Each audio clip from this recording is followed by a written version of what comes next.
Hello guys, so in this video I'm going to be discussing with you guys how I was able to score above 300 in my Jamb. But before I got admission, I wrote Jamb about 4 good times, and my first Jamb was in 2017 and my Jamb score then was 286. My second Jamb was in 2018 and my Jamb score then was 319. Then my third Jamb was in 2021 and my Jamb score was 323. Then my last Jamb, which I used for getting admission, was in 2022 and my Jamb score then was 319. So obviously I've been above 300 and I've known strategies, I've known things that helped me to stay above that. And watching this video, I promise you, you will be able to score more higher than me, and you could be among the top 10% of Jambites in this year's UTME. So if you can watch till the end of this video, you're going to learn strategies and patterns that you could use to study for your examination. And trust me, if you can skip to it, you are scoring above 300 if that is your heart desire. But before I continue, I would like to give a brief explanation of how I wrote my first Jamb, second Jamb, third Jamb, and how I finally gained admission. Because trust me, it is not, high Jamb score doesn't really guarantee you an admission into Nigerian universities. It is a factor of many things. Many things come into play when you are trying to gain admission. You talk about catchment areas, you talk about post-UTME and all that stuff that come together to give you admission. So but in this video I want to share my experience of how I wrote Jamb in 2017. So my first Jamb was in 2017 and my score was 286. How was I able to score this or have this score? Basically I was just studying my past questions. I got past questions early. I got like the four questions because I wrote like English, I wrote physics, I wrote biology, and I wrote chemistry. So I got the past questions earlier and I was studying them. Mind you, I was saying study, I didn't just solve past questions. In 2017 was when I wrote my first Jamb exam, and basically what I did was to study my past question because I just finished my O-level. And trust me, I wrote my O-level by myself without any form of external help. My 9 subjects, I wrote it by myself. I didn't go for malpractice, I didn't join what people were doing then, trying to outsmart invigilators. So I read by myself and I had good grades. I think the lowest I had then was C5, I think, but I had A's and I have B's. So it's possible for you to study without and pass your O-level exams without malpractice, because most people that engage in malpractice, they find it very difficult to study for other exams because their brain have shrink to the extent that they now think that there is a shortcut to everything. There is a shortcut to UTME, there is a shortcut to school exams, and most times if they are able to survive post UTME and engage in malpractice, eventually in school they might still engage in it, and when they are found they might be rusticated and sent out of school. Now UTME is not really easy for you to do malpractice or engage in illegal acts during the exam because there are CCTV that are watching you, and if you make any mistake you could be arrested. And trust me, the sentence is 22 years imprisonment. If you engage in malpractice and you are caught by the EFCC during the UTME, you will be sentenced to 22 years imprisonment. Trust me, I'm not joking. It's part of Nigerian's law. So what I did then was to just study my past questions because I studied for O-level myself, and most topics in Jamb are also in your O-level exam syllabus. So what I just did was just to study past questions. I didn't have to, although it's not everything that is in Jamb that is in your O-level. Yeah, it's not everything that is in Jamb that you do in your O-level. So Jamb is kinda more advanced than your O-level. But what I just did was to study my past questions. And how did I study my past questions? How was I able to come up with these grades? And before I go further, I also want to make it as a reminder, if maybe you engage in malpractice in your O-level and you find it difficult to study, just find a way to convince yourself that there is no shortcut to this. Even if I've made a mistake, that's not the end of your academic career. You can still score more than 300 in your Jamb or your forthcoming Jamb exam, and just try to convince yourself that there is no gain without pain, or there is no success without hard work. Try to convince yourself, try to remind your brain. This will allow you to be able to focus and study for your exams, because you know that you're not going to get any external help. And if you engage in malpractice, you are caught, that's 22 years imprisonment. Why won't you study? Remember I said earlier that I studied my past questions. I did not solve my past questions as most of you guys would do. So what I would do is that maybe let me give an example of how I studied my past question. I have a question I saw in biology 2015. Maybe I want to read biology 2015 past questions, and I saw number 1. But number 1, I don't know the question. I've not seen the question before. Like, I don't know about the topic. Maybe they are teaching something about what I don't know about. They are trying to give a question of what I don't know about. What I would do is to get my textbook. Remember I said textbook, Jamb recommended textbook. It's not every textbook that you should be using for preparing for your UTME, to be honest with you guys.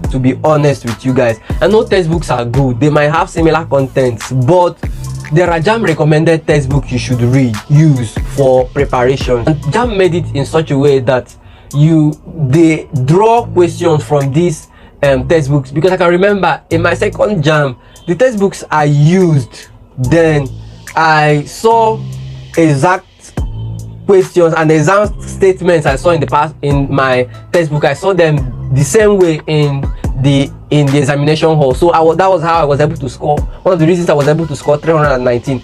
But for this video, I'm just telling you guys how to study with your past questions. So imagine number 1, they're asking about this in biology. I don't know about this. I don't have an in-depth knowledge. Remember I said in-depth knowledge, deep knowledge about it. So what would I do? I'll get out my textbook. Which topic does this fall into? And if I can find out the topic, I'll read the topic, not just the subtopic, but I'll just read the topic and study everything about the topic. Then I'll get back to the question and answer it before checking my answers that is at the back of the past question, remember. But for some of you guys, how you do it is that you will first of all see the question, then you will give a guesswork, then you go to your answer sheet and check the answer. Maybe your guesswork might work and you might get the answer. You now feel that Jamb is that easy. Trust me, when you get to the exam hall, there is no guesswork. Guesswork doesn't work. If you rely on guesswork or luck, or you rely on luck, trust me, you might have a low Jamb score. It's not a guarantee. So you need to know the answer to those questions. So the same way with number 2, I'll check which question is this and where does it fall into in the textbook. And if I check and I see the topic, I'll read it. One of the advantages of this method is that it helps you to study the past question and study according to the syllabus. I recommend this method among students that have maybe a side hustle that they are doing but they are still preparing for Jamb, so they don't really have that enough time to study. But this is actually a good method to use. It's a good method because as you're studying the past question, you're also covering the syllabus, because questions that you will see in your Jamb questions are questions that are from your Jamb syllabus. So I think around since 2010, much have not really changed in the Jamb syllabus since 2010, but I don't know about the other years from 2009 downwards to 1978. I think that the questions there are somehow different from the syllabus. So you need to study according to your syllabus, and one of the easiest way is to study with past questions, is to study your past question, because if you're studying your past questions and you're covering those topics, you are as well covering the syllabus. I hope you guys get. So guys, one of the disadvantages of using the past question is among the reasons that I scored low in my Jamb, and that disadvantage is bad or wrong questions. Now there are many wrong questions in your Jamb past question, the one you got from the market or from the vendor, I don't care, wherever you get it, but the percentage of being right is not 100%. So that is why it is that is just the loophole in using past questions, or the disadvantage of using past questions. There are many errors in the past questions, and that is why I mainly use investigative study of the past question, because I don't believe any answer until I have checked my textbook and I've confirmed myself. That is when I can even be able to believe what the past questions are saying. And I know that you might be in your mind like, but they are correct. Sometimes they are correct, but most times they are wrong. So don't completely believe those answers they provide. If you see an answer, and you can use sources to check whether those answers, you can use the internet, you can make use of the YouTube. I think this was one of the major reasons that I didn't score much in my first JAMB, because my score then was 286 while I was expecting something higher. It was mainly because when I was in the exam hall, I saw questions that I saw in my past questions. Wait for it. I saw questions that I saw in my past questions, and when I saw those questions, they were exact. I was overjoyed.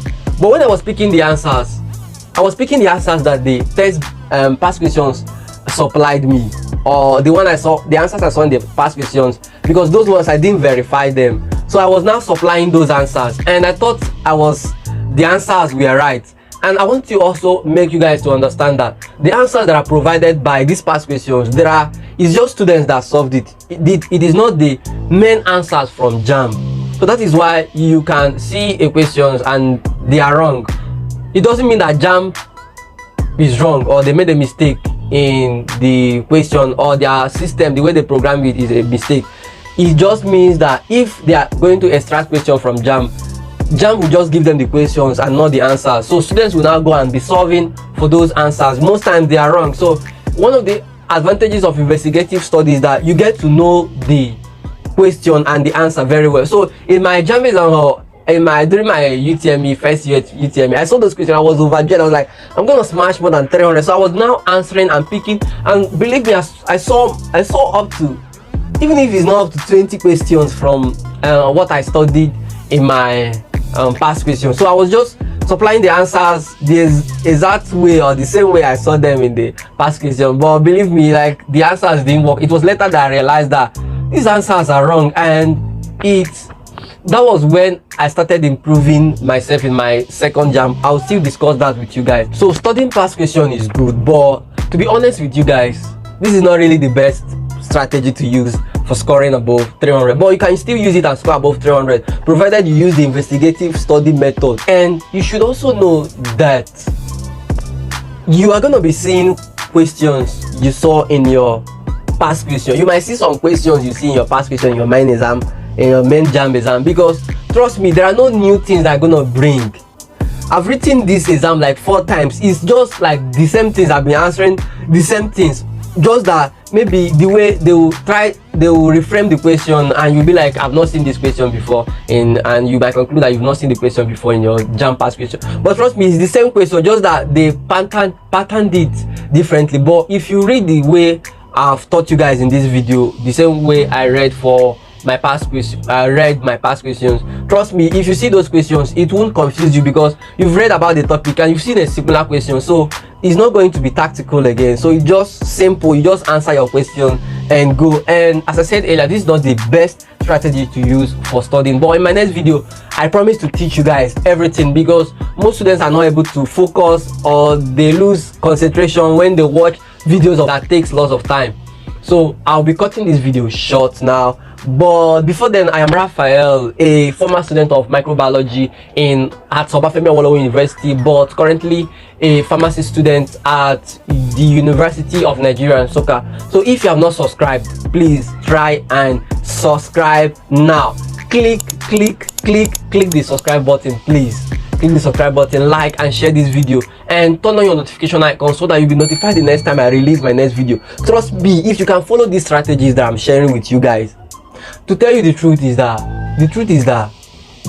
it took me years of trial and error for me to understand these stuff that I'm telling you guys. It took me years of trial and error. So I'm just sharing free experiences, because then in 2017 there were not much people that were teaching about how to study and score above 300. What I was seeing then online was be passionate, be this, be that. So those things didn't really work for me, but I'm sharing with you guys facts, strategies, real strategies that you can use to score above 300 in your JAMB. So thanks for watching, guys, and I love you guys.